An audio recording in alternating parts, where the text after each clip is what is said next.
స్వరం ఎన్నో భావాలు పలికించగలదా? ఒక గాత్రం ఒకటి కాదు, రెండు కాదు, 6 తరాల హీరోయిన్లకు ప్రాణం పోయగలదా?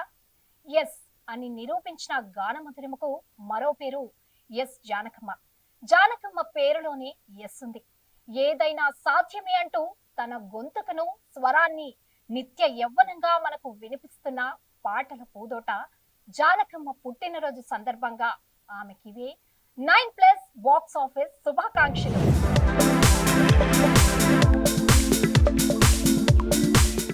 ఆమె పాట మొదలైతే మనస్సు మైమర్చిపోతుంది. ఆమె స్వరం వినిపిస్తే భావాలు రూపుదాలుస్తాయి. తెలుగు నుండి తమిళం వరకు, మలయాళం నుండి కన్నడ వరకు దాదాపు 50,000 పాటలతో సంగీత ప్రపంచాన్ని అలరించిన గానకోకిల ఎస్ జానకమ్మ. ఏప్రిల్ 23 జానకమ్మ పుట్టినరోజు సందర్భంగా 9+ బాక్స్ ఆఫీస్ తరపున జానకమ్మకు పుట్టినరోజు శుభాకాంక్షలు తెలియజేస్తూ ఎస్ జానకమ్మ గాన ప్రస్థానం, ఆమె స్వర వైభవం గురించి మరొక్కమారు గుర్తు చేసుకుందాం.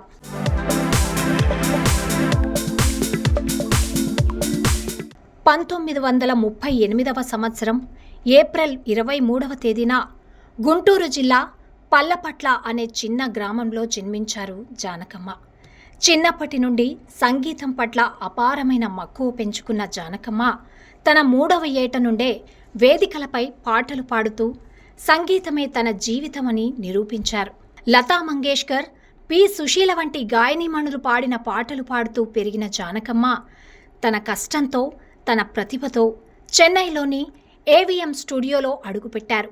1957లో తమిళ చిత్రం విధియిన్ విలయాట్టుతో ఆమె సినీ ప్రయాణం మొదలైంది. ఆ తర్వాత వెనుదిరిగి చూసుకోకుండా సంగీత ప్రపంచంలో తనదైన ఒక చెరగని ముద్ర వేశారు ఎస్ జానకమ్మ. తెలుగులో 1957లో వచ్చిన ఎమ్మెల్యే సినిమాలో తన తొలి పాటను పాడారు. తెలుగు, తమిళం, మలయాళం, కన్నడ మాత్రమే కాదు, హిందీ, బెంగాలీ, ఒరియా నుండి జపనీస్, జర్మనీ వరకు అనేక భాషల్లో పాటలు పాడారు జానకమ్మ. ఒక్కో పాటలో ఒక్కో భావాన్ని నింపడం, తన స్వరంతోనే పాత్రలకు జీవం పోయడం జానకమ్మ ప్రత్యేకత.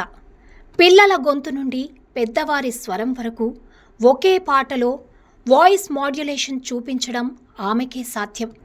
వెన్నెల్లో గోదారి అందంలో ఆవేదన, మేఘమా దేహమాలో మాధుర్యం, తొలిసారి మిమ్మల్ని చూసిందిలో అల్లరి, ఆహా, ప్రతి పాటది ఒక్కో అనుభూతి. ఆమె ప్రతి స్వరం ఓ అమృత బిందువులా నిలిచిపోయింది.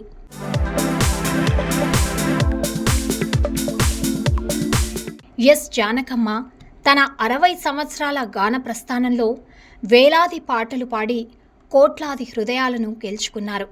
ఉత్తమ గాయనిగా 4 జాతీయ అవార్డులు, తెలుగులో 10 నంది అవార్డులు, 30కి పైగా పురస్కారాలు, ఫిలింఫేర్ అవార్డులు, గౌరవ డాక్టరేట్, ఇలా ఎన్నో గౌరవాలు అందుకున్నారు జానకమ్మ. అయితే అవార్డుల కంటే ప్రేక్షకుల ప్రేమే తనకు పెద్ద గుర్తింపు అనేది జానకమ్మ విశ్వాసం. ఎస్ జానకమ్మ కళకు, కళాకారులకు గౌరవమిస్తారు. అందుకు తార్కాణమే దక్షిణ భారత కళాకారులకు సరైన గౌరవం ఇవ్వాలని తన అభిప్రాయాన్ని వెల్లడిస్తూ 2013లో వచ్చిన పద్మభూషణ్ అవార్డును సైతం తిరస్కరించడం. ఈ సంఘటన జానకమ్మ వ్యక్తిత్వాన్ని మరింత ఎత్తుకు తీసుకెళ్లింది. ఘంటసాల నుండి ఎస్పి బాలసుబ్రహ్మణ్యం వరకు, ఇళయరాజా నుండి కేజే యేసుదాసు వరకు ఎంతోమంది దిగ్గజాలతో కలిసి పనిచేసిన జానకమ్మ 10,000 కంటే ఎక్కువ పాటలను తెలుగు, తమిళం, కన్నడ, మలయాళం, హిందీ భాషల్లో పాడి సంగీత ప్రపంచంలో ఒక కొత్త యుగాన్ని సృష్టించారు. 2016లో జానకమ్మ గానానికి వీడుకోలు పలికినా ఆమె స్వరం మాత్రం ఎప్పటికీ వడబడని బంగారు కుసుమం. జానకమ్మ పాటలు కేవలం వినిపించవు, అవి ఎప్పటికీ శ్రోతల మనసులలో నిలిచిపోతాయి. అటువంటి the great legendary singer S జానకమ్మకు మరొక్కసారి పుట్టినరోజు శుభాకాంక్షలు తెలుపుతుంది.